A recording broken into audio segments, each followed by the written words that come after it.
사무엘상 12장 1에서 25절 말씀입니다. 12장. 사무엘이 온 이스라엘에게 이르되, 보라, 너희가 내게 한 말을 내가 다 듣고 너희 위에 왕을 세웠더니 이제 왕이 너희 앞에 출입하느니라. 보라, 나는 늙어 머리가 희어졌고 내 아들들도 너희와 함께 있느니라. 내가 어려서부터 오늘까지 너희 앞에 출입하였거니와 내가 여기 있나니 여호와 앞과 그의 기름 부음을 받은 자 앞에서 내게 대하여 증언하라. 내가 누구의 소를 빼앗았느냐? 누구의 나귀를 빼앗았느냐? 누구를 속였느냐? 누구를 압제하였느냐?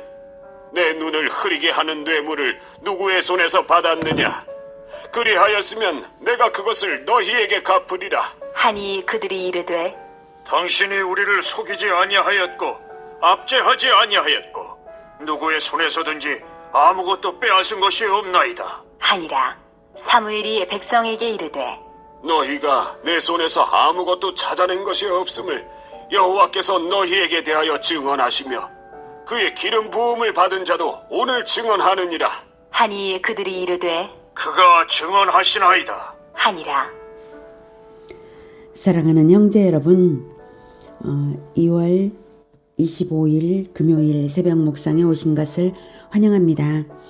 10장에서는 사울이 왕으로 선출되고 11장에서는 드디어 사울이 왕으로 옹립되어서 즉위식을 했습니다. 이제 이스라엘의 왕정이 본격적으로 시작되는데요. 이스라엘의 왕정이 다른 나라들의 왕정과 다른 점은 신정적 왕정이라는 사실입니다. 백성들이 왕정을 요구한 의도는 하나님의 통치를 거부하고 인간의 통치를 받겠다는 인본주의였는데요. 만약 백성들의 요구대로 인본주의적 왕정이 시작되었다면 이스라엘은 다른 모든 나라들과 마찬가지로 쿠데타와 반역이 거듭되고 왕조의 교체가 반복되는 역사를 가지게 되었을 것입니다. 하지만 하나님은 백성의 요구대로 왕정을 시작하게 하시면서 반드시 사무엘의 손으로 왕을 선출하고 사무엘에 의해서 기름을 부어서 대제사장적인 존재로 왕을 세우게 하셨습니다. 즉 왕정을 시작하되 인본주의적 왕정이 아니라 신정적 왕정을 시작하게 하신 것입니다. 이것이 매우 특별하고 중요한 포인트입니다. 그러므로 앞으로 역사의 포인트는 왕정이 진정 신정적 왕정으로 잘 유지될 것인가 하는 점입니다. 그래서 이 시점에 설교가 필요합니다.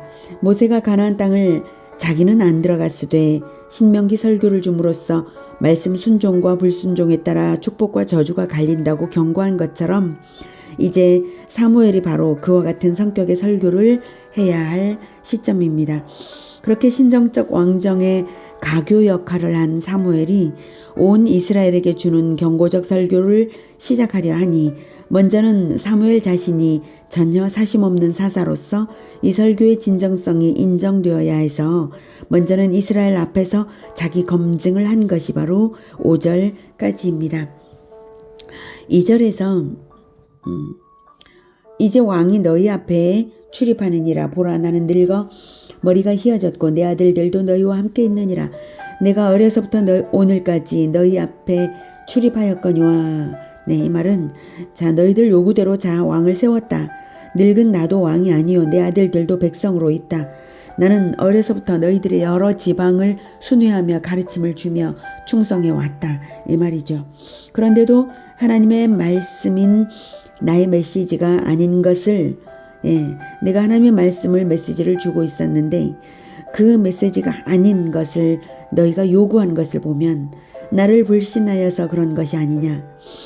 이제 마지막 설교로서 하나님의 뜻을 말하려고 하는데 너희가 나의 진정성을 인정하려 하지 않는다면 그동안의 내 설교를 너희들이 제대로 듣지 않아서 지금 왕을 요구했던 것이니 그렇다면 그 설교를 나의 이 설교를 지금 할 수 없을 것이니 자 이제 나를 검증해보라.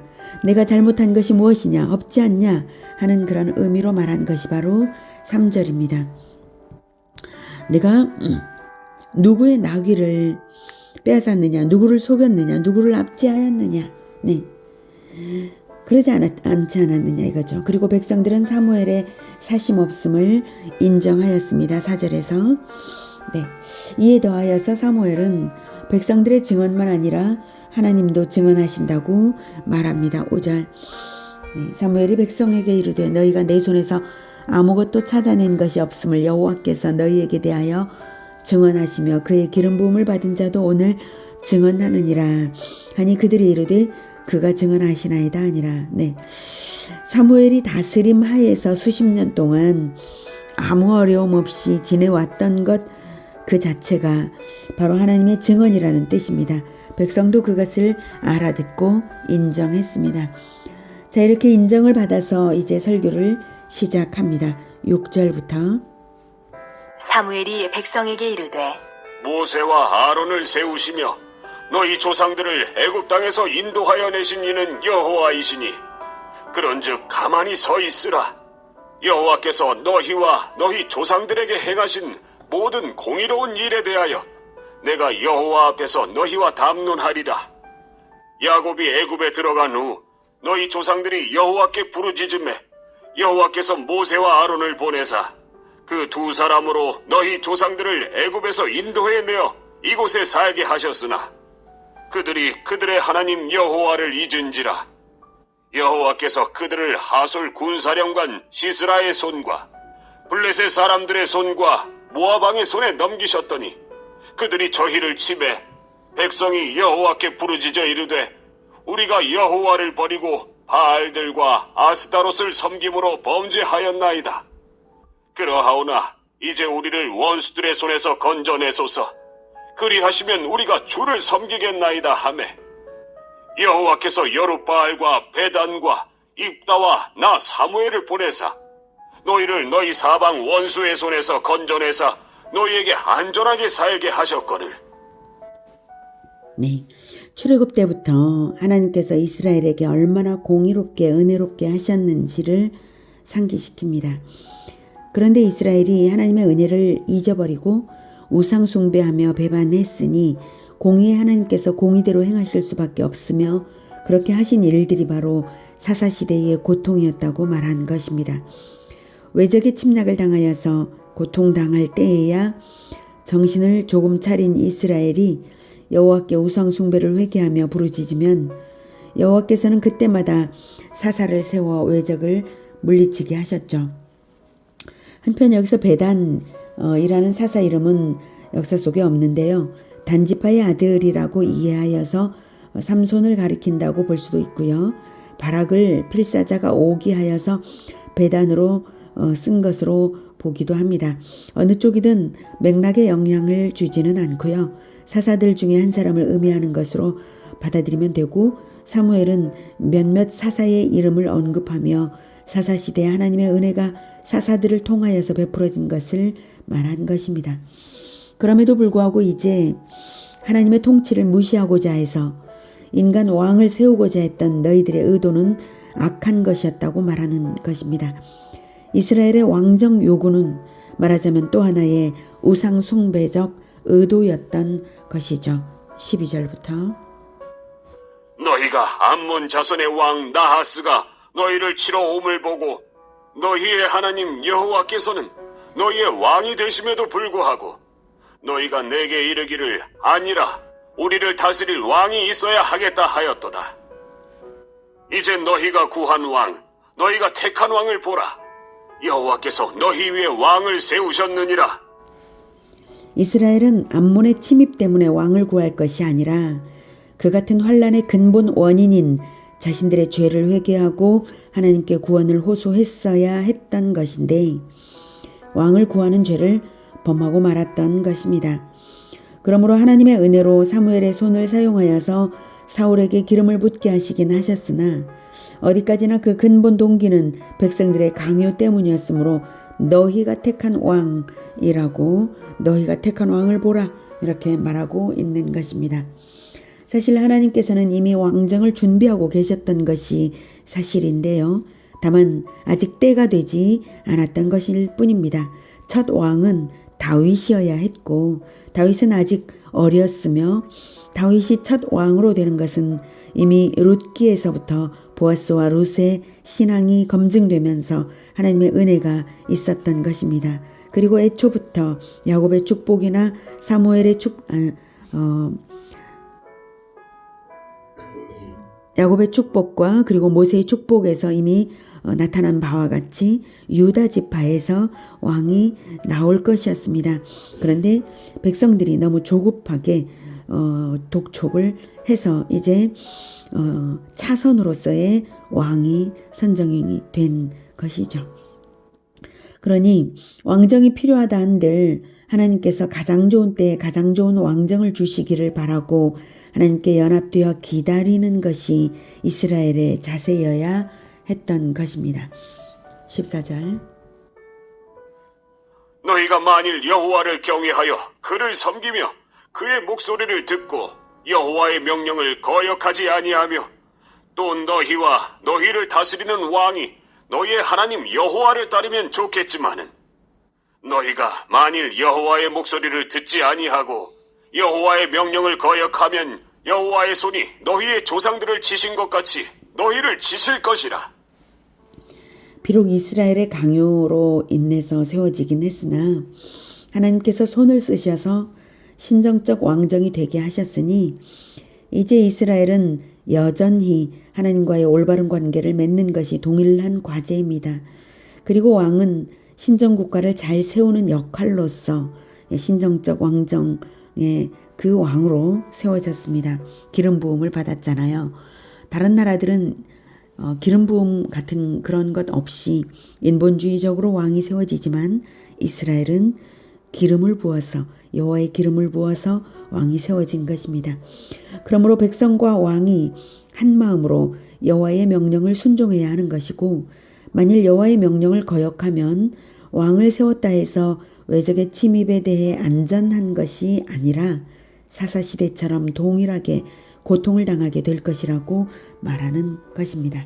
16절.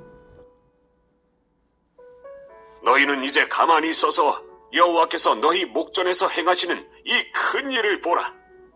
오늘은 밀베는 때가 아니냐.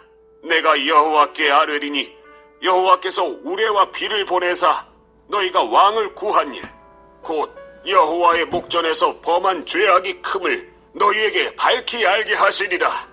이에 사무엘이 여호와께 아뢰매 여호와께서 그날에 우레와 비를 보내시니 모든 백성이 여호와와 사무엘을 크게 두려워하니라. 모든 백성이 사무엘에게 이르되 당신의 종들을 위하여 당신의 하나님 여호와께 기도하여 우리가 죽지 않게 하소서. 우리가 우리의 모든 죄에 왕을 구하는 악을 토하였나이다. 이스라엘에서 17절에 밀베는 때가 아니냐라고 하죠. 이것은 5, 6월경이고 이때는 건조기로서 비가 결코 내리지 않습니다. 그런데 우레와 비를 보내시리라는 사무엘의 말대로 18절에 그날에 우레와 비를 여호와께서 그날에 우레와 비를 보내신 것은 초자연적인 역사입니다. 사무엘의 말을 입증하시는 하나님의 행위였으므로 백성들은 크게 두려워한 것입니다. 그래서 백성들은 사무엘의 말을 알아듣고 자신들의 죄를 깨닫고 회개하며 더욱 사무엘에게 중보 기도를 요청했습니다. 20절부터 사무엘이 백성에게 이르되 두려워하지 말라. 너희가 과연 이 모든 악을 행하였으나 여호와를 따르는 데에서 돌아서지 말고 오직 너희의 마음을 다하여 여호와를 섬기라. 돌아서서 유익하게도 못하며 구원하지도 못하는 헛된 것을 따르지 말라. 그들은 헛되니라. 여호와께서는 너희를 자기 백성으로 삼으신 것을 기뻐하셨으므로 여호와께서는 그의 크신 이름을 위해서라도 자기 백성을 버리지 아니하실 것이요. 나는 너희를 위하여 기도하기를 쉬는 죄를 여호와 앞에 결단코 범하지 아니하고 선하고 의로운 길을 너희에게 가르칠 것인즉 너희는 여호와께서 너희를 위하여 행하신 그 큰 일을 생각하여 오직 그를 경외하며 너희의 마음을 다하여 진실이 섬기라. 만일 너희가 여전히 악을 행하면 너희와 너희 왕이 다 멸망하리라. 사무엘은 기도와 가르침을 멈추지 않을 것을 약속하며 백성들에게 하나님을 향한 진실한 마음으로 섬기라고 권면했습니다. 왕정이 시작되었다고 해서 하나님과의 관계의 본질이 달라질 것은 없습니다. 하나님은 과거나 현재나 미래 언제까지나 동일하신 분이십니다. 왕정이 아니라 민주주의 시대가 되었다고 해도 하나님이 달라지신 것이 아닙니다. 하나님은 오직 진실한 마음으로 하나님을 섬기는 백성에게 기도하며 가르치는 사무엘과 같은 지도자를 따르며 진실한 마음으로 하나님을 섬기는 백성에게 은혜로서 역사하시는 하나님이십니다. 사무엘의 경고를 마음에 새기고 하나님께 진실한 마음으로 귀를 열고 진실한 섬김으로 나아가시는 우리 모두가 되기를 축복합니다. 기도하겠습니다. 하나님은 결코 변함이 없으신 영원하신 진리의 하나님이십니다. 은혜로서 공의로서 다스리시는 진정한 왕 예수 그리스도를 우리에게 보내어 주신 것을 감사를 드리며 우리가 예수 그리스도 위에 대리자들인 예수 제자들로 계속해서 사무엘처럼 하나님의 말씀을 진실하게 가르치고 중보기도 하게 하여 주시옵소서. 그리고 또한 우리가 성실한 백성들처럼 주 하나님의 말씀에 귀를 열고 언제나 진실하게 주 하나님을 섬길 수 있도록 우리를 붙잡아 주시옵소서. 우리가 언제까지나 주 하나님께 진실하게 행하겠나이다. 주님 도와 주시옵소서. 예수님의 이름으로 기도드립니다. 아멘. 이어지는 시간은 개인 기도 시간입니다.